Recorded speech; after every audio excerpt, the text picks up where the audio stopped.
ಹೌದು. ನೋಡಿ, ಫೆಬ್ರವರಿ ನಾವು ಭಾರಿ ದೊಡ್ಡ ಹೋರಾಟವನ್ನು ಬೆಂಗಳೂರಿನ ಫ್ರೀಡಮ್ ಪಾರ್ಕಲ್ಲಿ ಮಾಡಿದ್ವು. ಏನು ಉದ್ದೇಶ?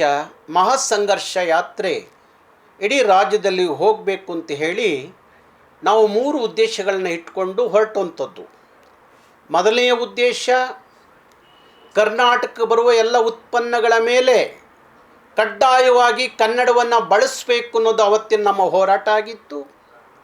ಎರಡನೇದು, ಕರ್ನಾಟಕ ಬರುವ ಎಲ್ಲ ಉತ್ಪನ್ನಗಳ ಏಜೆನ್ಸಿಗಳನ್ನು ಕನ್ನಡದ ಮಕ್ಕಳಿಗೆ ಕೊಡಬೇಕು, ಕನ್ನಡದ ಮಕ್ಕಳು ಉದ್ಯಮ ಕಟ್ಟಬೇಕು, ಉದ್ಯಮ ಮಾಡಬೇಕು, ಅವರ ಬದುಕನ್ನು ಕಟ್ಕೋಬೇಕು ಅನ್ನೋದು ಉದ್ದೇಶ ಆಗಿತ್ತು.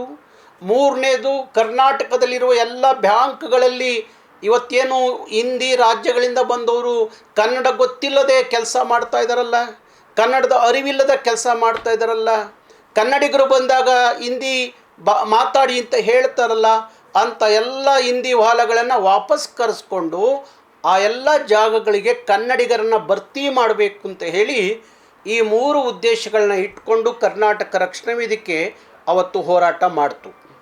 ಅದಾದ ನಂತರ ಈ 3 ಉದ್ದೇಶಗಳ ಹೊತ್ತು 31 ಜಿಲ್ಲೆಯಲ್ಲಿ ಮಹಾಸಂಘರ್ಷ ಯಾತ್ರೆ ಮಾಡಬೇಕು ಅನ್ನೋದು ರಕ್ಷಣಾ ವೇದಿಕೆಯ ಉದ್ದೇಶ ಆಗಿತ್ತು.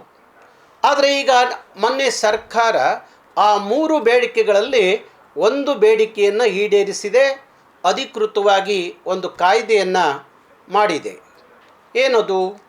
ಕರ್ನಾಟಕದಲ್ಲಿ ಉತ್ಪಾದನೆ ಆಗುವಂಥ ಎಲ್ಲ ಉತ್ಪನ್ನಗಳ ಮೇಲೆ ಕನ್ನಡ ಕಡ್ಡಾಯವಾಗಿ ಬಳಸಬೇಕು.